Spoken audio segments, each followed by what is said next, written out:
you guys? Welcome back to my YouTube channel. If you don't know me, my name is Maddison Hill. And if you stumbled upon this channel because you were looking for a little fashion, a little lifestyle, a little beauty, well then welcome. But also a little fun fact about me, I am an entertainment news host and I love celebrity news. I love pop culture, entertainment news, all of that good stuff. And the Tea Tribe, you know that as well. I am so thankful that so many of you have been supporting this channel. And to be honest, as much fun as I'm having showing all of, my little tips and tricks here and there when it comes to fashion, lifestyle, and beauty, I do, at the end of the day, miss talking entertainment news, celebrity news with you guys. So I wanted to introduce a little new series called Pop Off with Maddison, where, we're going to obviously have some shams. We're going to unwrap the facts of a good entertainment news story. Yes, I'm literally going here. And then we'll pop off the shams and I'll give you guys my opinion on whatever the topic is. For the first official Pop Off with Maddison, we're going to talk about Mr. Justin Bieber and those sexual assault allegations. This has been a huge story over the last week, and I felt like I wanted to talk to you guys about this. I had a lot of you messaging me asking my opinion, and now I have, a way to give it to you. So let's go ahead and unwrap everything first, unwrap all of the facts, because honestly, there's a lot when it comes to everything that went down with Justin Bieber. There are two women accusing him of sexual assault. The first one being Danielle. Now, this is her name that this woman went by on Twitter. She tweeted the allegations. She accused Justin Bieber of sexual assault in 2014. Now, this Twitter account that she had has been deleted. Wonder who is behind that.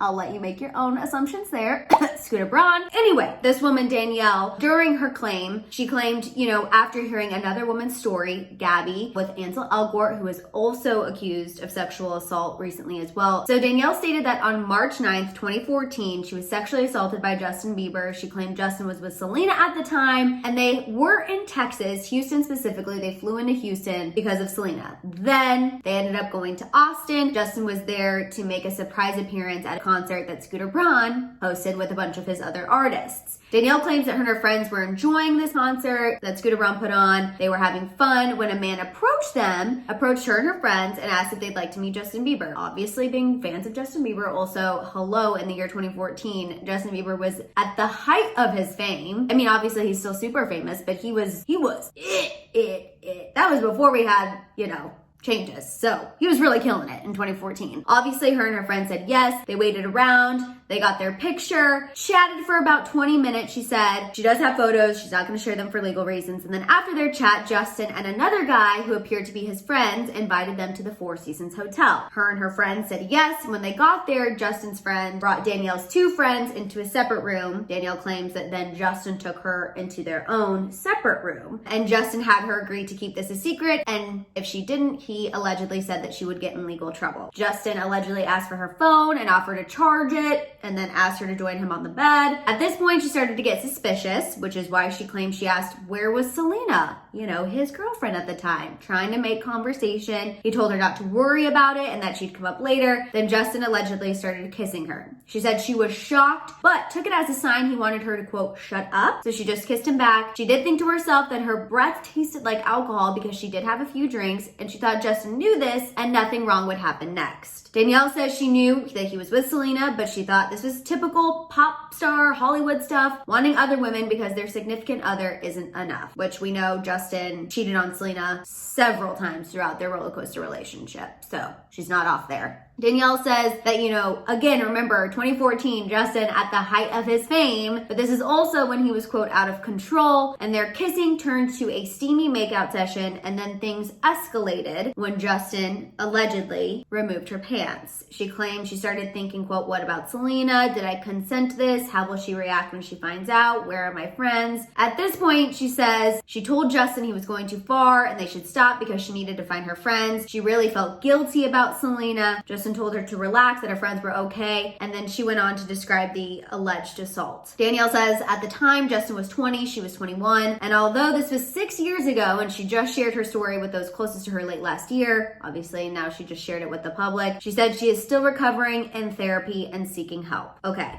Now let's go ahead and get into Justin's response to Danielle's story, because he did actually respond to these allegations in a series of multiple tweets, and he tried to come with receipts as well. I'll get into how I feel about the receipts, but we're still unwrapping the facts. So Justin's response to Danielle's story, okay? The first tweet: I don't normally address things as I've dealt with random accusations my entire career, but after talking with my wife and my team, I have decided to speak up on an issue tonight, which, by the way, a member of his team, Allison, also already tried to speak up about these allegations, but obviously Justin now has felt he needed to take it upon himself after speaking with his wife, who, by the way, there are also reports that she's with Bella Hadid traveling. So that's also interesting to me, that she is not staying with Justin, not by his side during all this time, that she kind of also felt the need to get away. Anyway, let's get to the second tweet. Rumors are rumors, but sexual abuse is something I don't take lightly. I wanted to speak out right away, but out of respect to so many victims who deal with these issues daily, I wanted to make sure I gathered the facts before I made my statement. Smart. In the past 24 hours, this is the third tweet, a new Twitter appeared that told a story of myself involved with sexual abuse on March 9th, 2014 in Austin, Texas at the Four Seasons Hotel. I want to be clear, there is no truth to this story. In fact, as I will soon show you, I was never present at that location. Goes on. As her story told, I did surprise a crowd in Austin at South by Southwest, where I appeared on stage with my then assistant side stage and sang a few songs. What this person did not know was that I attended the show with my then girlfriend, Selena Gomez. How convenient that he wants to bring up Selena Gomez now after trying to separate himself from her for so many years, also allegedly following a Selena hate account. I just find it so interesting that now when he meets her, he decides to bring up Selena Gomez and almost put this pressure on her to speak up and, corroborate his story. Sorry, I know I said I would get to opinion later, but sometimes I just can't help it. It just pops out. Anyway, keeping going. Fifth tweet. This article from 2014 talks about Selena being there with me. Okay, we see the Us magazine article. Sixth tweet. These photos clearly show me on stage with my assistant side stage, and the other with both of us in the streets of Austin afterwards on March 9th, 2014. Moving on. Here's an article that shows we didn't arrive in Austin that night from Selena's show in Houston until late in the night. It's an article from Austin 360. The eighth tweet. The other reason this story might say I was staying at the Four Seasons was because a tweet from 2014 on March 10th, not the 9th, says they saw me there. This is the tweet. The tweet says, never thought I'd tweet about this, but hey, why not? Justin Bieber is at the Four Seasons Austin. Ninth tweet. However, I never stayed at the Four Seasons on the 9th or the 10th. This person put another tweet up earlier saying they saw me at the restaurant the following night, not the hotel. The tweet says, hi, I'm not sure what all of this is about and why I'm being tagged, but I was in the Four Seasons restaurant, don't at me. Now, this tweet did come after these allegations were already coming about, which I think is interesting why now the clarification is happening, but nonetheless, she's making it known where she did see Justin Bieber. And we have another tweet. Furthermore, I stayed with Selena and our friends at an Airbnb on the 9th and on the 10th stayed at a Westin because our hotel reservation at La Quinta and not the Four Seasons was messed up. Here are the receipts for the hotel on the 10th. Now, the receipts do show that there was a problem at La Quinta. Dominic from RA Travel saying, he was going to handle it right away. I don't know why the hotel wasn't taking Justin's credit card, but that's allegedly what's happening in the receipts. And then we also see a receipt from the Westin from someone named Mike Lowry, which is an alias Justin says he is not going to use anymore, but that he used to use apparently. 11th tweet. We also confirmed with the Four Seasons regional manager that I was never on the property on the 9th of March 2014 and never a guest on the 9th or the 10th, and I welcome all press to inquire with them if needed or wanted. He goes on to say the pics I showed of me and Selena March 9th in Austin should make it clear that we were together that night and went from the venue to our Airbnb and never went to the Four Seasons. I'm not sure how that picture makes it clear, but okay. This is our Airbnb receipt where we crashed with our friends. 13th tweet. On March 10th, Selena left for work and I stayed at the Westin, as the receipts clearly showed, with my friends Nick and John before I left town. Once again, not at the Four Seasons. We booked it for a couple days to stay for the Def Jam show, but I bailed on the 11th to head back home. Then he said he won't be using Mike Lowry as an alias anymore. And finally, he ended his defense saying, every claim of sexual abuse should be taken very seriously, and this is why my response was needed. However, the story is factually impossible, and that is why I will be working with Twitter and authorities to take legal action. Now, let's get into Katie's story. And Katie is the other woman who is accusing Justin Bieber of sexual assault. She tweeted that she believes Danielle's story because she is also a victim of Justin Bieber. Katie says that her assault took place in the wee hours of May 5th, 2015. Justin was in New York, and like many believers, Katie said that she waited outside her hotel, hoping to get a picture with him or of him. Justin's bodyguard, Mikey, approached her, got her number, and around 2:30 in the morning, he invited her back to the hotel, the Langham Hotel. She says that there were 5 girls there, including her herself. One girl named Ariana sat closest to Justin. She says that Kyle Massey was there, which we do know Kyle and, Justin are very good friends, and his hairstylist, Florida, which, just to let you guys know, Justin does have a hairstylist, but his name is Florido. It ends in an O, not in an A. That is still Justin's hairstylist, and actually he now does Haley's hair as well. Just a little added tidbit from those of us who also go to the salon. She said that she started talking to Justin in French since he's from Canada. He told her to get closer. She said she kind of fell into him, and he kissed her and grabbed her butt and asked if it was real.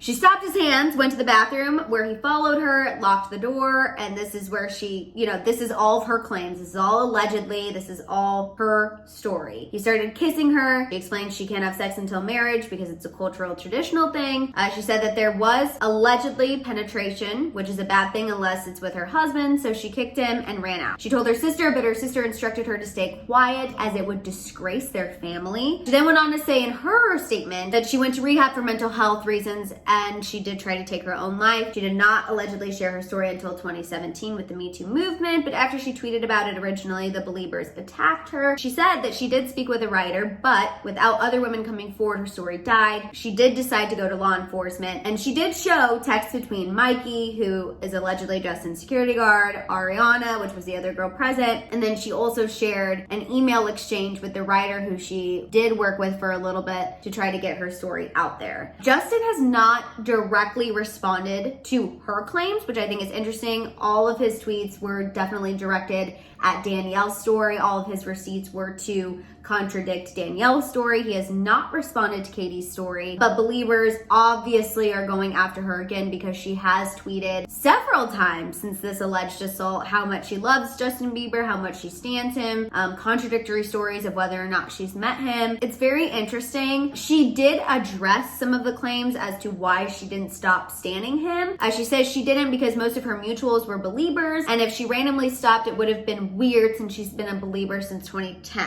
Ooh. She said she came forward so people would believe Danielle and believe that Justin Bieber is capable of assault. Also, just a little interesting tidbit. Her account, as of the last time I checked, has not been deleted. Her tweet with this allegation has not been deleted. Her subsequent tweets about the allegation have not been deleted. And even more interesting, Justin Bieber is following her. I triple checked this because I saw it on my Twitter of Justin Bieber is following, and I just thought that that was so interesting. I don't know what that means. I don't know. I just thought that that was interesting that they had taken such actions against Danielle and Danielle's claim, but then this woman, it seems, not as much precaution and defense has been taken. I don't know what that means. That's just what it looks like from the outside. People have been asking Justin to directly address Katie's claims. He still has not, to my knowledge, and all we have seen is him responding to Danielle's allegations. Now, let's start popping off and talk a little bit more about opinions because, hello, it's that time. Pour it up. Oh, that was a horrible pour. That is embarrassing. Okay, so first and foremost, I feel it needs to be said that sexual assault should always be taken seriously. There is really no other way to say it. And I feel like, unfortunately, because Beliebers are such stans and they go for their faves so hard, that these women have come forward and told their story, and immediately the conversation from the Belieber side was to tear them down, to drag them, to try to discount them, to try to pull up any little thing to try to prove Justin's innocence and bash these women. And whether or not you think it happened, whether or not you think it's true, I just feel like that is so incredibly inappropriate, and that is unfortunately what makes it even harder for victims of sexual assault to come forward when they see this type of reaction from fan bases, from the media, from social media, from all of these different directions. It really infuriates me. Not all of us, but just like some really diehard fans have this gut reaction to want to just automatically come for the jugular and defend their fave, and I feel like,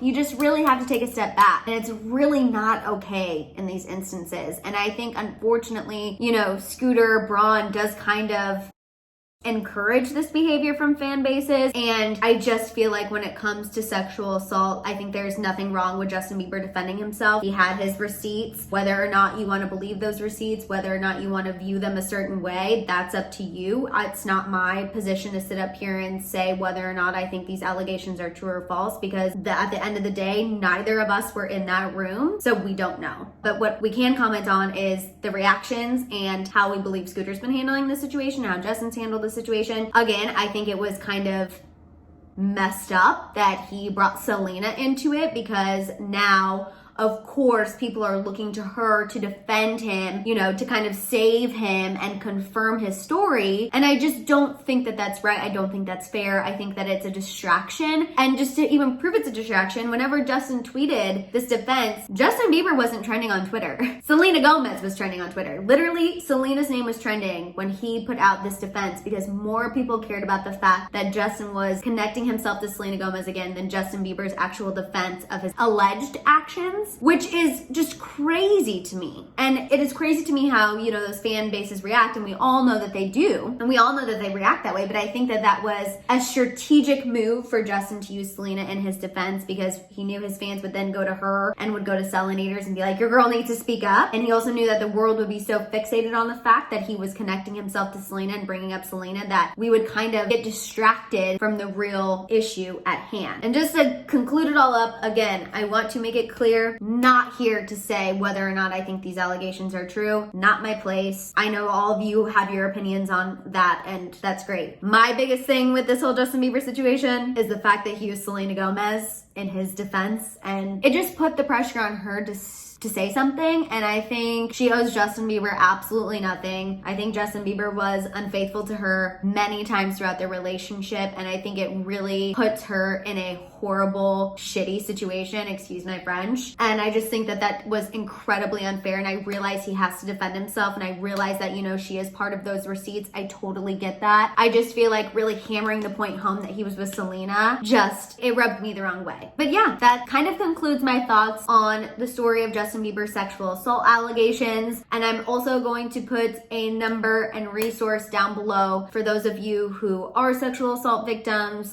who know someone who is a victim of sexual assault. I feel like it's very, very important to make sure resources and phone numbers are being provided. And I know this was a little heavy, but it was a big story. It was an important story, and I wanted to talk to you guys about it on the first Pop Off with Maddison. I hope you like this new series. I hope you are excited to talk about, you know, entertainment and celebrity news with me again. Please let me know how you feel about it down there in the comments. And if you want more of these videos, please let me know. Thank you so much for clicking on this. Please make sure to give this video a thumbs up. Make sure you hit that subscribe button. Make sure you hit that notification bell. Please share this video as well so we can keep growing and pushing and all of those amazing things. After you're done in the comments section, I would really appreciate it if you would head on over to my Instagram as well. You know, you can always chat with me on there about anything, beauty, lifestyle, celebrity news, what your dog's doing. I love communicating with you guys. I love connecting. And that wraps up this first Pop Off with Maddison. So thank you so much, and I will see you guys next time. All right, bye.